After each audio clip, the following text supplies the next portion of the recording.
달서구의 한 택시협동조합에 택시 수십 대가 장기간 방치돼 있습니다. 문이 잠겨있지도 않아 범죄에 악용될 우려가 높습니다. 남구에 처음으로 골목형 상점가 7곳이 지정될 수 있는 법적 근거가 마련됐습니다. 소상공인 점포가 밀집해 있지만 온누리 상품권 사용이나 정책 자금 지원 등에서 소외됐던 상점가들이 전통시장에 준하는 정책 지원을 받을 수 있게 됩니다. 모기잎도 비뚤어진다는 처서가 지난 지 2달이나 지났지만 집집마다 모기가 극성을 부리고 있습니다. 모기 소리에 밤마다 잠을 설친다는 분들도 많아졌습니다.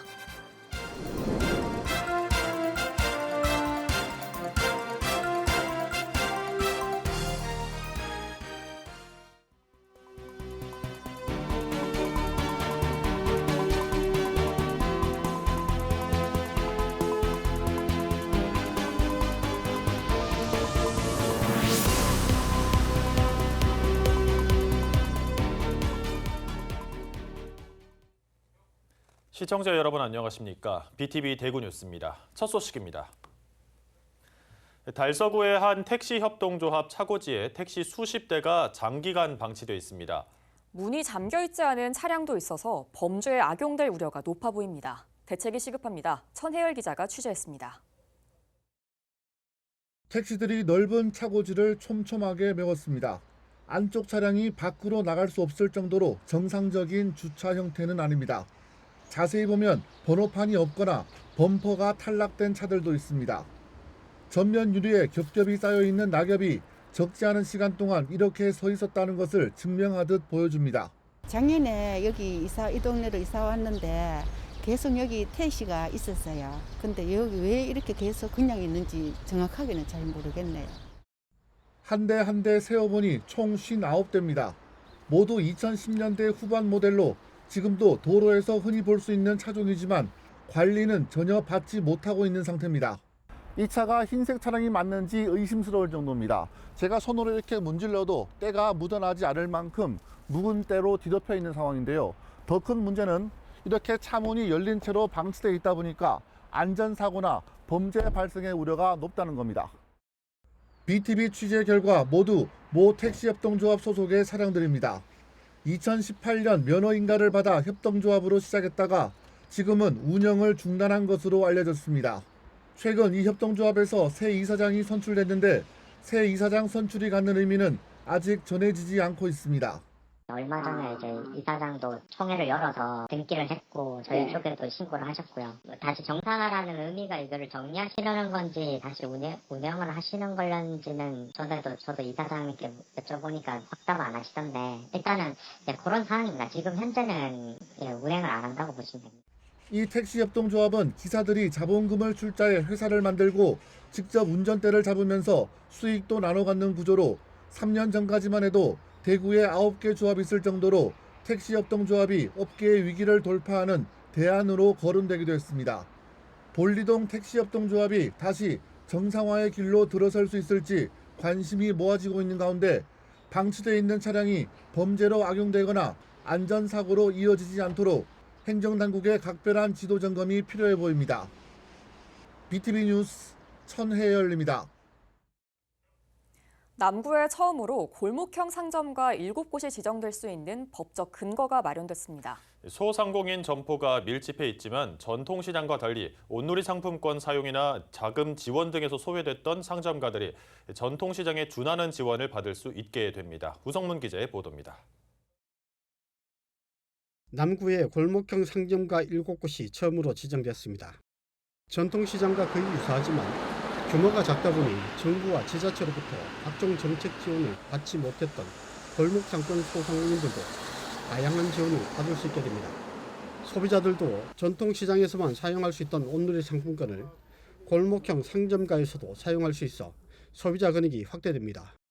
남구의회가 이 같은 내용을 골자로 하는 남구 골목형 상점가 지정 및 활성화에 관한 조례안을 마련했습니다. 우리 남구가 지방 소멸지구로 지정이 되어 있기 때문에 어떻게 하면 인구가 올 수 있을까라는 고민을 다들 하고 있는데 소상공인들이 어떻게 해서 여기서 발을 붙이고 살고 있으면 어떻게 뻗어날 것이다라는 로드맵이 10년 후, 20년 후 이게 그림이 그려져 있다라고 한다면 현행법상 골목형 상점가 지정 기준은 2,000제곱미터 이내 면적에 30개 이상 소상공인 점포가 밀집해 있는 구역으로 정하고 있는데 남구의회는 조례를 통해 15개 이상으로 기준을 완화했습니다.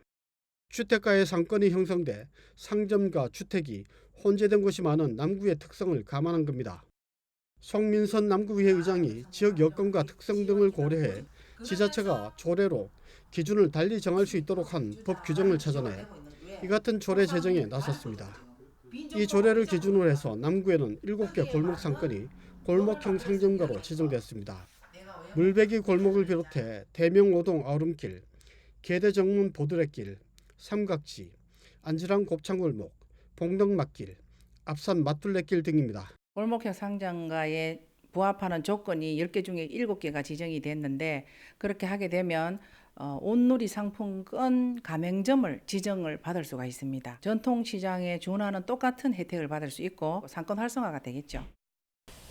소상공인들은 이를 계기로 경기 침체 장기에 따른 어려움을 이겨낼 수 있도록 정부와 지자체가 더욱 과감한 규제 완화로 내수 경기 활성화에 나설 것을 기대하고 있습니다. BTV 뉴스 우성문입니다. 처서가 옛말이라고 하지만 2달이나 지난 지금도 집집마다 모기가 극성을 부리고 있습니다. 모기 소리 때문에 밤마다 잠을 설친다는 분들도 많아졌는데요. 너무 더웠던 여름철에는 모기들의 활동이 주춤했는데요. 오히려 날이 선선해지자 활발하게 활동을 시작한 겁니다. 김민재 기자가 보도합니다. 대구 서구의 한 공원. 구청 직원들이 천연 성분으로 만든 살충제를 공원 구석구석에 뿌립니다. 나뭇잎이나 풀숲에 숨은 모기를 잡기 위해 방역은 매번 꼼꼼하게 이뤄집니다. 날이 제법 쌀쌀한 가을이지만 난데없이 기승을 부리는 모기 때문에 주민들은 밤마다 잠을 설치고 있습니다. 각 보건소에는 모기 방역을 해달라는 민원이 급증하고 있습니다. 사실 지금 없어져야 되는데 생각이 워낙 모기가 많아요. 그래서 전번에는 지금쯤 되면 모기가 거의 없거든요. 그런데 하여튼 한 달 지금 우리는 이제 모기 없어질 때 마음 먹고 있는데 자꾸 말하는 것 같아요. 하루에 한 2-3마리는 잡아요. 올 여름 극심한 폭염으로 인해 모기 유충이 서식하는 물 웅덩이도 말라버려 모기가 활동을 하지 못했지만 비교적 선선한 10월이 되면서 다시 활발하게 활동을 시작했기 때문입니다. 특히 올해는 10월 중순까지 25도 안팎으로 기온이 올라가면서 모기가 활동하기 좋은 온도를 유지한 게 주된 이유입니다. 통상 좀 적어지는 게 맞긴 한데 원래 워낙 날씨가 좀 많이 더웠었고 하다 보니까 모기의 개체수가 좀 늘어난 것도 있고요. 그리고 또 기온이 떨어지면서 모기가 더 눈에 잘 띄는 경우도 있습니다. 실내 유입이라든지 또 좀 움직임이 좀 둔하기 때문에 눈에 더 시인성이 높아지는 뭐 이런 효과도 있지 않나. 대구 보건환경연구원이 동구에 있는 축사 한 곳에서 채집한 모기의 수를 보면 이달만 해도 지난 15일까지 총 897마리였습니다. 지난해 10월 한 달간 채집한 781마리를 이미 넘어섰습니다. 가을 모기가 기승을 부리면서 각 지자체에서는 방역 작업을 다음 달에도 계속 이어나갈 예정입니다. BTV 뉴스 김민재입니다. 대구 관광산업이 새롭게 도약할 기회를 맞았습니다. 동성로 관광특구와 팔공산 국립공원 지정, 풍부한 관광 자원을 보유한 군위군 편입 등의 호재가 잇따르고 있기 때문인데요. 이에 발맞춰 대구관광협회는 제51회 관광의 날 기념식을 갖고 지역 관광 산업의 도약을 위한 결의를 다졌습니다. 우성문 기자의 보도입니다. 대구 관광산업이 새로운 도약의 호기를 맞이하고 있습니다. 동성로 관광특구 지정과 팔공산 국립공원 지정, 풍부한 문화관광 자원을 보유한 군위군 편입 등의 호재가 잇따르고 있기 때문입니다. 대구시 관광협회를 중심으로 관광산업 종사자들도 제51회 관광의 날 기념식에서 대구 관광산업의 새로운 도약을 위해 힘을 모을 것을 결의했습니다.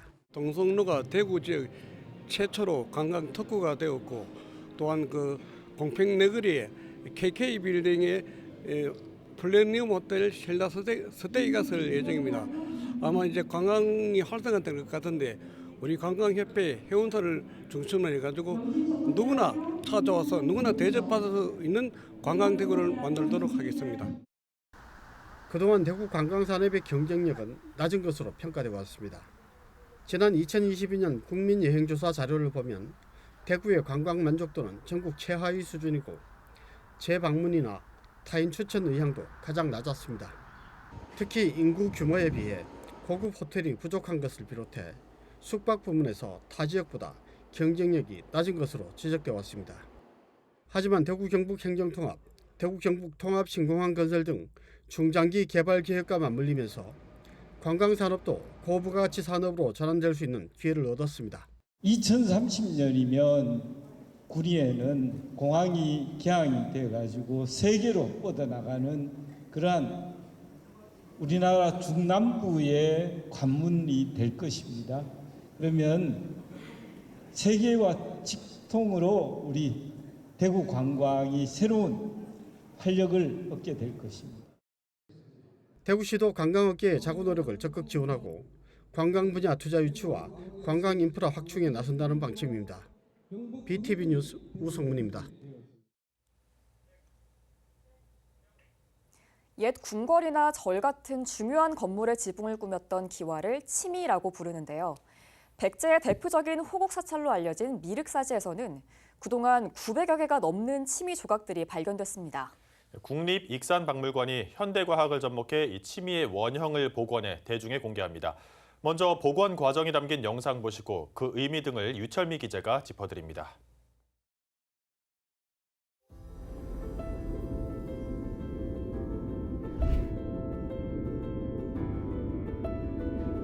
(900여) 개의 치미 조각을 시대별로 분류하는 데만 1년, 또 그 치미를 복원하는 데 2년, 총 3년의 대장정을 거쳐 복원된 치미의 높이만 무려 143cm에 달합니다. 현재 미륵사지의 경우 건물이 사라진 채 터만 남아 있어 이번 복원된 치미는 당시 미륵사의 규모를 짐작하게 한다는 점에서 주목받고 있습니다. 현재 전하는 통일신라시대 치미 중에서는 가장 큰 치미에 속하고, 치미가 크다는 것은 그만큼 그 시대 그 미륵사의 사세가 컸다라고 이런 것들을 추정해 볼 수 있습니다. 특히 이번 복원 작업은 현재의 과학기술을 총망라했다는 점에서도 눈길을 끕니다. 처리 전 3D 스캐닝과 3D 프린팅이 활용됐고, 이후 접합과 성형, 색맞춤 기술을 통해 1400여 년 전 치미의 모습을 되찾을 수 있었습니다. 직접 편을 대어보고 추정하는 기간에는 많은 인력과 시간이 소모가 될 수밖에 없습니다. 이러한 점들을 저희가 이러한 한계를 극복하기 위해서 각 편들을 스캐닝하고 디지털 가상 공간에서 그런 연구 결과들을 데이터들을 모델링 해봄으로써 그 편의 위치들을 직접 추정해 볼 수 있는 그런 기술을 활용했기 때문에 이런 원형 회복 결과가 나올 수 있었던 것 같습니다. 국립익산박물관에서는 내년 3월 3일까지 미륵사지 출토 치미, 제작, 폐기, 복원의 기록을 제목으로 개관 5주년 기념 특별전이 열립니다. 전시실에는 미륵사지 동원 승방지에서 출토된 치미 185개의 조각과 함께 복원된 원형 치미 3점이 일반에 공개됩니다. 특히 치미의 보존 처리 과정 전반은 영상을 통해 볼 수 있도록 준비되어 있습니다. 이 밖에 세부 일정과 프로그램은 국립익산박물관 누리집을 통해 확인할 수 있습니다. BTV 뉴스 유철미입니다. 요즘 마라탕이나 날씨가 추워지면서 각종 전골 요리 찾는 분들 많으실 텐데요. 청경채도 많이 드실 겁니다. 국내 청경채 출하량의 70% 이상이 경기 용인 처인구에서 생산된다고 합니다. 청경채 수요 증가로 지역 농가 소득이 늘어난 건 물론이고 이 청경채가 용인의 대표적인 특산물로 자리 잡고 있습니다. 김효승 기자입니다. 비닐하우스에 푸른 채소, 청경채가 가득합니다. 청경채를 수확해 담아내는 포장박스엔 용인 모현읍 지역 이름이 적혀 있습니다. 모현과 포고급, 원산면을 비롯한 용인 처인 지역에선 169개 농가가 한 해 12,000여 톤의 청경채를 재배하고 있습니다. 전국 생산량의 70%에 달하는 규모입니다. 쑥갓이라든가 상추라든가 품목을 여러 가지를 심었었는데 청경채 소비가 많이 늘면서 청경채 위주로 샤브샤브라든가 중국 요리의 필수품이 돼갖고 소비가 엄청 많이 늘었습니다. 용인 모현읍에서 청경채가 재배되기 시작한 건 1990년대. 2013년엔 경기도의 청경채 주산단지로 지정됐습니다. 주민들은 마을 입구에 청경채 조형물을 세우고 청경채 마을로서의 자긍심을 높이고 있습니다. 모현이 아니라 용인 특산물로 해가지고 전국에 더 좋은 품목을 개발해서 소비자들한테 더 좋은 청경채가 나갈 수 있도록 연구를 해야죠. 지자체도 청경채 주산지 홍보에 힘을 보태고 나섰습니다. 올해 처음으로 청경채를 활용한 김치 대회를 마련한 용인시는 특산물 홍보 행사를 더 늘려간다는 계획입니다. 조형물 설치와 올해는 처음으로 청경채 김치대회를 열었습니다. 앞으로도 이런 행사나 여러 지원 사업을 통해서 용인시 대표 특산물인 청경채를 널리 알리도록 하겠습니다. 식문화가 다양해지면서 인기를 더해가는 청경채. 그 인기에 힘입어 용인이 반도체 도시 한편으로 청경채 특산지로도 이름을 알려가고 있습니다. BTV 뉴스 김효수입니다. 어제가 한복의 날이었죠. 한국한복진흥원이 한복의 날을 맞아 한복문화주간 행사를 다양하게 열었습니다. 어린이 한복 패션쇼부터 다양한 특별 전시까지 다채로운 프로그램을 운영하고 있는데요. 박상현 기자가 그 현장을 다녀왔습니다. 한복을 곱게 차려입고 런웨이에 오른 아이들. 당당한 걸음걸이에 수준급 포즈까지 마치 전문 모델을 연상케 합니다. 지역 어린이집 아이들이 모델로 참여한 어린이 한복 패션쇼. 무대 의상으로 쓰인 한복도 경북 한복 창작 해커톤 대회에 출품작들로 구성했습니다. 한복이 너무너무 예뻐가지고 아이들이 더 돋보이고 맨날 한복만 입고 다녔으면 좋겠어요. 한복 명품관에서는 고구려 고분 벽화와 조선 왕실의 전통 복식을 재현한 다양한 작품을 마련했습니다.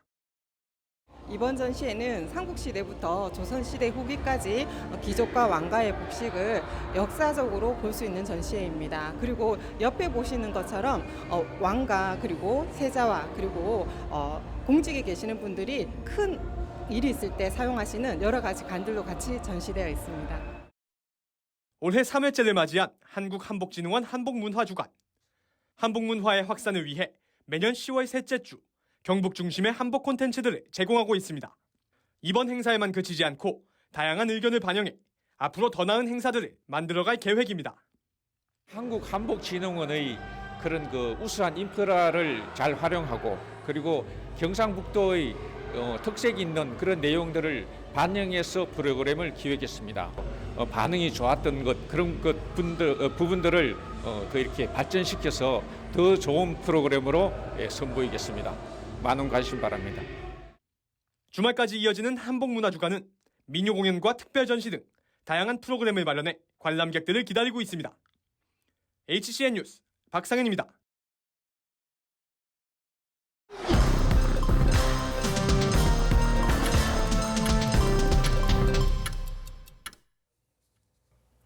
대구시의회 육정미 의원이 대구 경북 통합신공학 전액 국비 지원을 촉구했습니다. 육 의원은 대구시의회 5분 자유 발언을 통해 대구시가 SPC 구성 어려움 등에 대한 대안을 준비하지 못했다고 지적하고 특별법 개정 과정에서 국비 지원 의무 조항 규정이 반드시 통과되도록 사력을 다할 것을 주문했습니다. 또 건설 사업 주체를 대구시 공영개발로 전환한다면 막대한 지방채 발행이 불가피하다며 민간 기업 유치 기반 마련에 주력할 것을 촉구했습니다. 대구시의회 김원규 의원이 5분 자유 발언을 통해 공동주택 취약 근로자 근로기간 보장을 촉구했습니다. 김 의원에 따르면 대구시 전체 공동주택 취약 근로자의 고용 현황을 파악한 결과 계약 기간이 1년 미만인 경비 노동자와 청소 노동자는 각각 전체 종사자의 36%와 38%를 차지했습니다. 김 의원은 이들의 고용 불안 해소를 위해 대구시 공동주택 관리규약 준칙 개정을 통한 취약 근로자 고용 안정성 보장, 공동주택 모범단지 제도 개선, 고용지원금 제도 도입을 제안했습니다.